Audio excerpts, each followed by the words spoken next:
Hoy en día somos estudiantes de la carrera de Enfermería de la Facultad de Estudios Superiores Zaragoza, perteneciente a la Universidad Nacional Autónoma de México. El tema que vamos a tratar en este video es la comunicación terapéutica usuario-enfermera en las consultas de atención primaria. Este equipo está conformado por Ramírez Ramírez Emanuel Jonathan, Rosario de la Rosa y Sebastián, Salas González Joana y Sánchez López Alma Jacqueline. Es sobre la materia de salud mental del profesor Rancems Daniel Martínez García.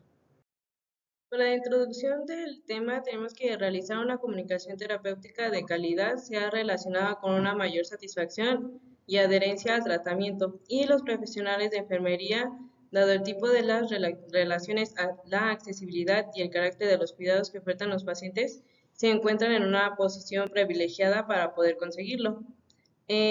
La comunicación terapéutica es definida por Ruiz Moral como una relación entre el profesional y el paciente, su familia o ambos, que tiene repercusión directa en los objetivos de la misma, o sea que es terapéutica.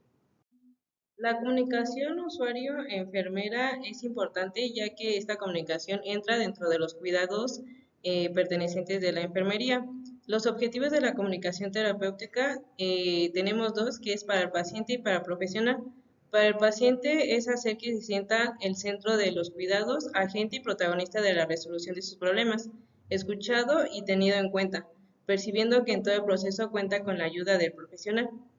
Y para el profesional tenemos que crear una relación terapéutica eficaz con el paciente, aumentar su eficacia y su satisfacción y desarrollar un saber profesional por medio del pensamiento terapéutico. Tenemos 7 habilidades estratégicas para realizar una comunicación terapéutica eficaz. En primera tenemos recibir de forma adecuada. La segunda sería practicar la escucha activa. La 3, mostrar empatía. 4, preguntar eficazmente. 5, integrar la información. 6, negociar. Y 7, motivar, que se irán explicando cada una de ellas. Bueno, vamos a comenzar con recibir de forma adecuada. La creación de un buen clima de relación mediante un recibimiento adecuado es fundamental para el éxito de la visita. La primera impresión que ocurre entre los primeros 2 a 4 minutos es crucial y no puede repetirse. El profesional debe de evitar juicios prematuros o estereotipos que afecten la relación futura. Además, debe ser consistente en la línea psicológica, que se separa del paciente, quien llega con problemas y necesidades hacia nosotros, sintiéndose en una posición de inferioridad. El profesional tiene la responsabilidad de promover una relación más equitativa. Esto nos quiere decir que desde el primer momento en que tenemos interacción con nuestros pacientes, nosotros tenemos que crear un ambiente donde ellos se sientan seguros para que cuando nos estén contando de sus patologías o de sus síntomas, nos digan todo lo necesario para darles un buen diagnóstico. En el área de recibir de forma adecuada, vamos a tener recursos comunicativos del lenguaje no verbal. En esta vamos a encontrar 4. La primera sería la proxémica, que se refiere a cómo utilizamos el espacio en la comunicación. Dependiendo del tipo de interacción, las distancias varían, desde la cercana íntima, que va de los 0 a los 40 centímetros, hasta la distancia pública, que son más de 3 metros. En el contexto de la enfermería es crucial respetar estas distancias, ya que muchas veces los profesionales necesitan acercarse más de lo habitual para realizar sus tareas, lo que requiere delicadeza y respeto hacia el paciente, explicándole cada acción que vamos a hacer. Esto va relacionado con lo anterior, ya que si desde el primer instante no tenemos una comunicación y creamos confianza con nuestro paciente, a nosotros al momento de acercarnos para realizar los procedimientos y disminuir la distancia entre paciente y enfermero, se van a sentir incómodos. Entonces, por eso es importante tener una buena comunicación y dar una buena impresión desde el primer instante. Vamos a continuar con la kinésica, que esta abarca la comunicación corporal con gestos, movimientos y expresiones faciales. El lenguaje corporal puede revelar el estado emocional de una persona. Una persona cómoda gesticula más, mientras que la falta de gestos puede identificar ansiedad o incomodidad. Por ejemplo, un encogimiento de hombros sugiere duda, mientras que rascarse la nariz o la cabeza puede detonar nerviosismo. La mirada es especialmente importante. Un contacto visual genera confianza, pero si es de más de 3 a 5 segundos puede generar incomodidad.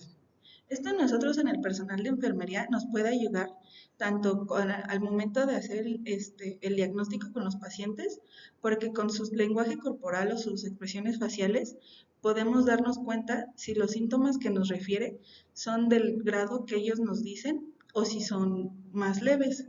Pero también nosotros tenemos que tener cuidado con nuestras expresiones y nuestros movimientos para que siga esta línea de confiabilidad y los pacientes nos sigan dando información para nosotros poderlos ayudar.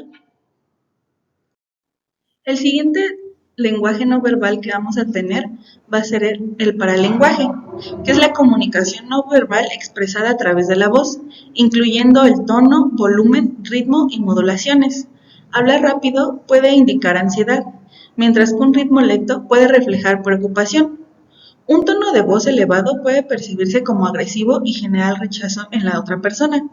Como ya habíamos visto, en nuestro ámbito de enfermería, esto es importante para seguir teniendo una línea de confianza con el paciente, ya que si le damos indicios de que nuestro tono de voz lo percibe como un tipo regaño hacia su persona o a su salud, esta persona, nuestro paciente puede romper el lazo de confianza y se puede cortar esa comunicación que ya habíamos creado y no nos puede seguir refiriendo síntomas que nos pueden ayudar hacia su diagnóstico y hacia su tratamiento.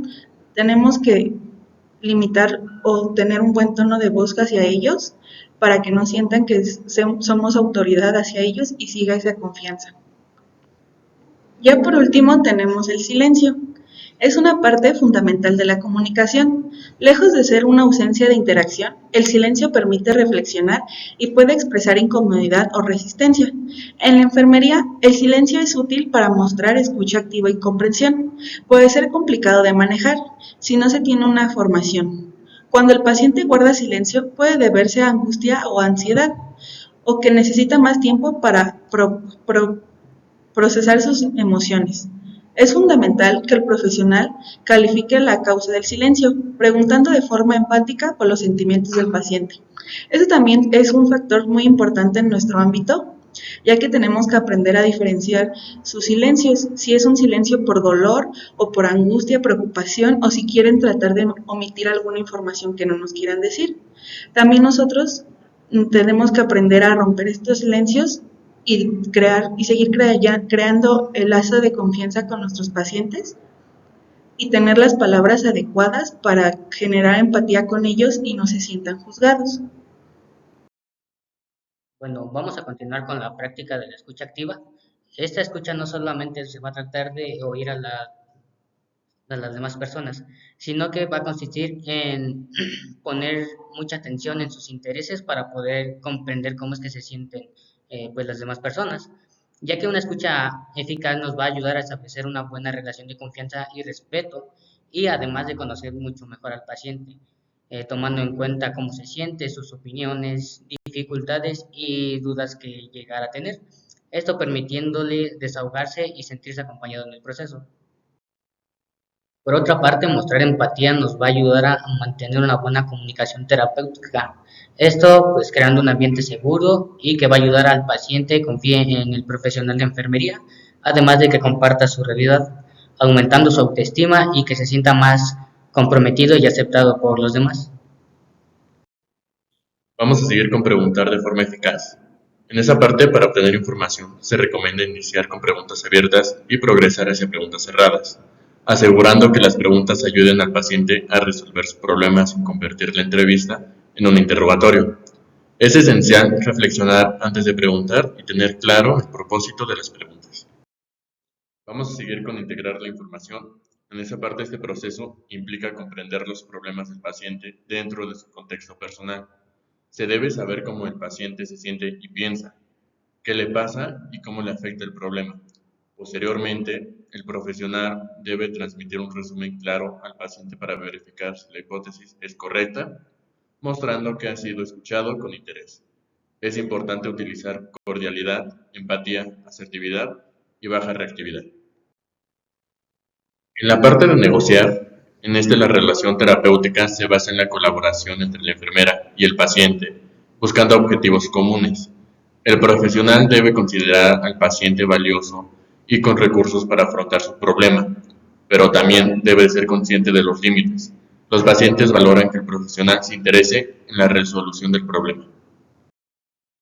En el apartado de medidas para la consecución de los objetivos deben de ser personalizados, ser claros, realistas y alcanzables. El cambio conductual depende de varios factores, como las características personales, la accesibilidad a recursos, influencias externas y factores fisiológicos o farmacológicos. El profesional debe ser colaborador, escuchar activamente, razonar sus opiniones y respetar la libertad del paciente, aun cuando no haya acuerdo. Por otro lado, también tenemos la parte de motivar.